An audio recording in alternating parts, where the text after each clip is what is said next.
You know, it's not every day where we can make a change with this game. And to be frank, I figured they were just going to keep the ball rolling with the update because, you know, they don't tend to listen to everything. But no, they actually listened to the feedback this time around, which is pretty cool. Starting in version 8.10, old legendaries will be able to rotate in arena as active bonuses again, which is great. Keep in mind though that every time we get a new legendary, they end up being the legendary for that singular month. So it makes sense that we have to wait a whole month for it. Although, to be fair, I think they are doing this as the last minute thing because otherwise they probably wouldn't have separated in the update, but I think waiting a month is probably fair enough on that. We're effectively going back to the status quo, or actually it might even be better because it has its own properties attached to it. Somebody reached out for more information regarding the change. Thank you, Adventurer Dean, that I think is worth mentioning here as well. One of the first things asked was in regards to whether or not they're going to be taking up a new slot, and no, it seems to be the same 10 original ones that we do have. They're just going to put it somewhere else. It says up to 2 bonus legendaries, which makes me believe that it's not always going to be a constant 2, which, you know, is still probably going to be fine depending on how they try and rotate it out, but it doesn't seem like it's going to be taking up the newer legendary slot, which is really nice because now you have more flexibility when it comes to arena changes. I like that. I like that. Although, to be honest, I like the idea of there just being a secret 11th bonus slot just stapled onto the side of all the other bonuses, like some kind of Frankenstein abomination, just something like that.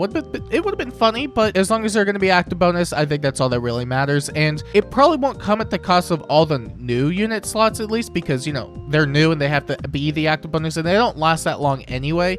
I think if anything, they may come at the cost of anything that is like the normal random heroes that we get. They're just kind of like random assortments that they just kind of throw on for some reason. And I don't think anybody's really going to lose their mind if they just stop putting like Percival or Ross on there. I'm sorry, Percival Ross fans. I'm just saying in general. I don't mean you specifically, but yeah, I think just having that nice change for them to rotate in and out is good. I like that. Whether it's going to be exactly 2 all the time or it's just going to be some weeks it's not, some weeks it is, we'll just have to wait and see because they aren't exactly telling us how the new rotation is going to be, but I think just knowing that they're going to be back is good enough as is. Although the question I think everybody was looking an answer for was, are these old legendaries still going to be able to contribute to the legendary bonus that you get for running one of them?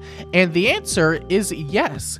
You still get the benefits of running a legendary, aka you get the max fishing score and you get a bonus life, which I think is definitely the thing most people really wanted to know about. It was definitely one of the best arena changes they've ever added, and it made the process of actually going through arena so much easier as we kept getting more and more power creep. Being able to lose 1 unit at most and not have it hinder your score was such a really nice quality of life change, and especially now with all the Celica rings all over the place, it's definitely going to be a lot more useful than it ever has been. Although if that Celica ring ends up being like a Felix or something, then I mean, you have more issues than just the arena bonus at that point.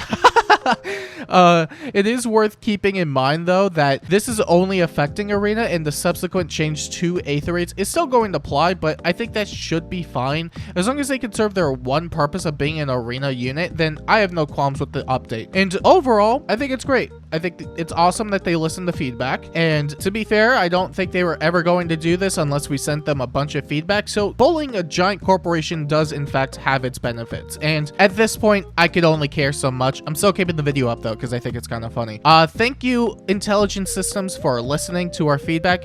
You are in fact my favorite company ever, and I'll be sure to lambast you again if you try another stunt. Much love.